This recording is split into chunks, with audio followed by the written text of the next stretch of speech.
Hi everyone, I'm Daniela, and today I'm going to share my own story about my mother-in-law. Luckily, I didn't have to deal with my awful mother-in-law, Lily, for long. My husband Ian kicked her out early in our marriage, and here's why. I met Ian in college since we were studying the same subject. He was very shy and didn't talk to many people, but we bonded over our love for music and started dating quickly. We fell in love fast.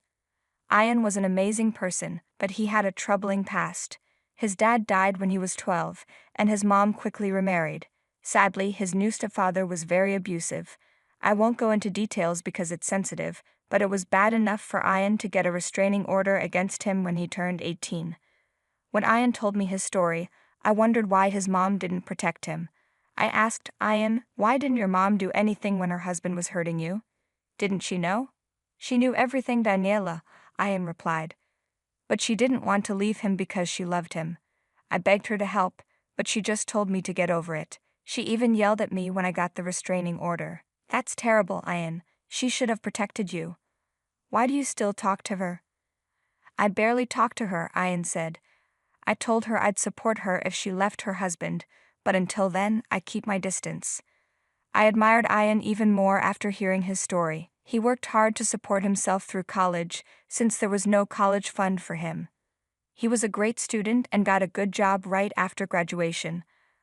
I also had a good job, so we got engaged early, but it took a long time to get married because of Lily. After Ian got his job, Lily suddenly decided to leave her husband, claiming it was because of Ian. She manipulated him into taking care of her financially.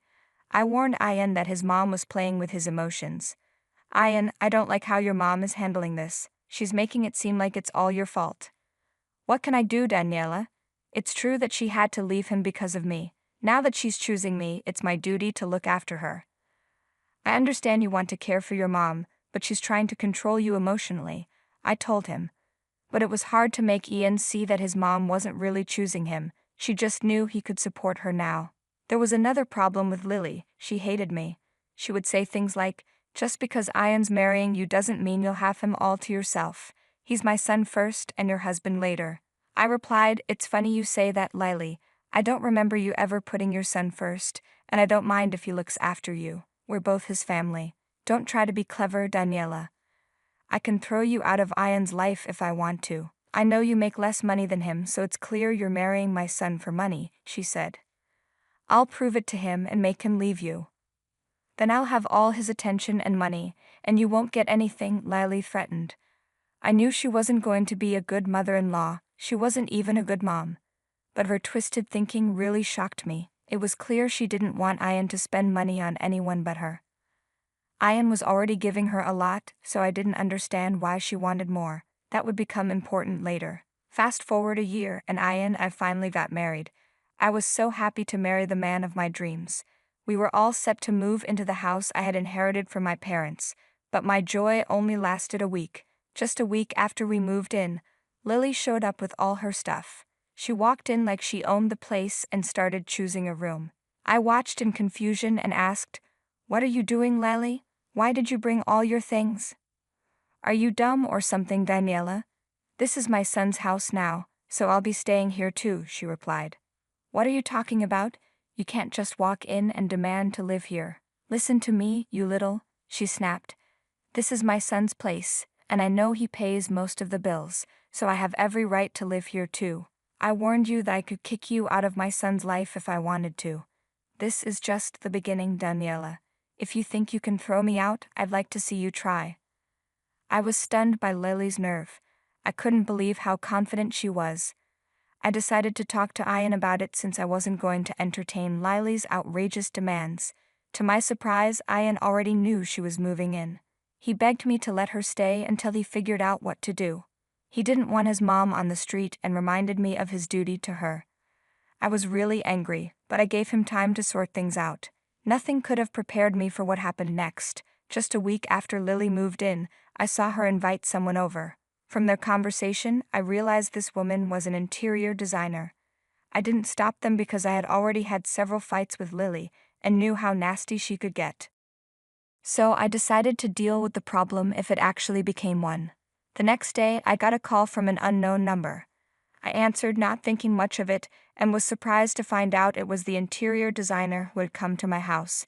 She asked to meet me at a cafe because she had something important to tell me. I was alarmed and immediately set up a meeting. I had no idea how much my life was about to change. When I met with Sylvia, she said, "Hi, I'm Sylvia. You've probably seen me around before." "Hello, Sylvia. Yes, I've seen you. I guess my mother-in-law hired you for something. She mentioned you're an interior designer," I replied. "Yes, I am," Sylvia confirmed. "But some of the things your mother-in-law asked for didn't seem right, so I thought you should know." "Oh? What's the issue, Sylvia?" I asked, a bit concerned. "Actually, I didn't even know why Lily called you. This house is mine, and she's just staying here for a while. I was getting a little suspicious when she brought you over." Sylvia looked shocked. "Oh my God, this house is yours. Then you need to know something right away. It's a good thing I came to you. Your mother-in-law is trying to install cameras in your room. She wants to spy on you and your husband." I was shocked and disgusted by what Lily was planning. The idea that she wanted to invade our privacy like that was horrifying. Wow, just when I thought things couldn't get worse, she does this. "Does she know that what she's trying to do is illegal?" I asked. "Yes, she knows. I made sure she understood that, and I tried to convince her not to do it, but she threatened to hire someone else. I was worried about your safety, so I came to tell you," Sylvia explained. "Thank you so much for telling me, Sylvia. I'll always be grateful to you. Who knows what would have happened if you hadn't warned me. This is insane. I can't believe she would do something so horrible and illegal. But before I turned Lily down, I wanted to make sure you knew about this," Sylvia said. "You did me a huge favor, Sylvia," I replied. "And you know what? I'm going to hire you instead. I've realized we do need some cameras in the house, and I'm hoping you can help me set them up. Plus, I'd like to remodel my office as well." Sylvia was excited by the idea, so we made a plan. I had already started to suspect something was off with Lily as soon as she moved in. Yan and I had been away from the house for long periods, and I noticed someone else had been in the house besides Lily. I even found some strange clothes in the dryer that didn't belong to us. That's why I decided to install cameras in the house, especially near Lily's room. I wasn't going to put them in her room because that would be wrong and illegal. Sylvia and I carried out our plan perfectly. She didn't reject Lily's request but promised to bring the best cameras. In the meantime, Sylvia secretly set up cameras in our house while Lily was out shopping.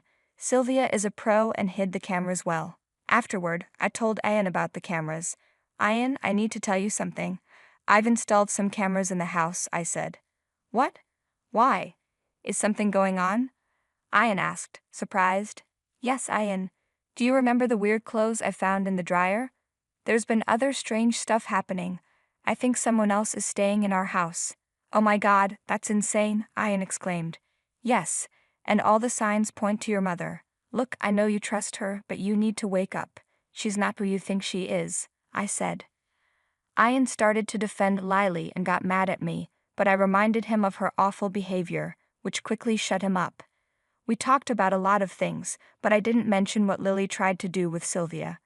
I wanted Ian to realize on his own that something suspicious was happening. Once he agreed with me about the cameras, I could see my plan coming together.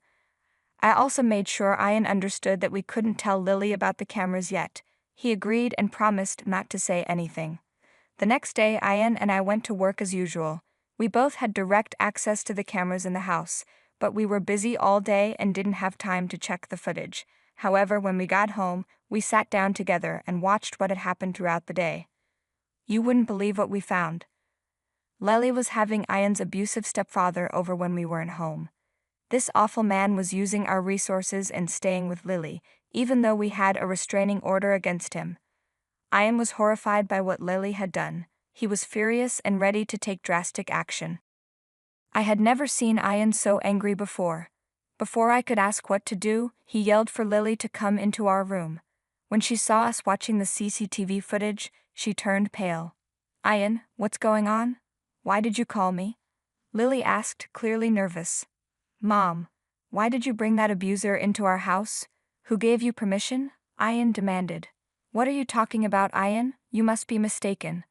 I don't talk to your stepfather anymore. Remember, you made me choose, and I chose you," Lily replied, trying to deflect. Yes, you chose me, and I've supported you financially and even convinced Daniela to let you stay here. And this is how you repay me? Who did you really choose, Mom? Ian pressed.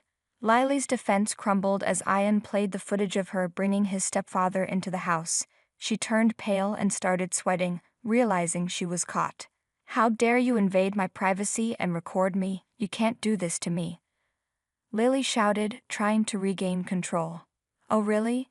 Is setting up a camera in my room to spy on me right? I retorted. If you can do that, why can't I put cameras in my own house? What are you talking about, Daniela? Ian asked, shocked. Mom tried to put cameras in our room, I explained. She even hired an interior designer for it, but the designer was honest and told me everything. Ian was furious. He felt the betrayal deeply and confronted Lily. She tried to justify her actions, claiming she was trying to protect Ian from me, but it was clear she was lying. How dare you accuse Daniela like that? Ian exploded. You're the one who betrayed me, used my money, and supported the man who abused me. No more lies, Mom. Get out of my house. I never want to see you again. Lily begged and cried, clinging to Ian's legs, but he was resolute. He packed her bags and threw them outside, telling her to leave. When she refused, Ian threatened to call the cops, and she finally left. That night, I comforted Ian as he dealt with the trauma of his mother's betrayal. The next day, we reported his stepfather to the police for breaking the restraining order and had all the locks in our house changed, thanks to Sylvia's help. Lily kept calling, begging for forgiveness, but we blocked her. She had no money and nowhere to go after her husband was arrested. She tried showing up at our house multiple times, but we always threatened to call the police. Eventually, Lily left town, and we haven't heard from her since. Ian went back to therapy to deal with his trauma, and we also attended couples counseling to improve our communication and work on the issues that Lily had caused in our marriage. Now we're doing much better and living a good life, while Lily is somewhere else, hopefully learning her lesson.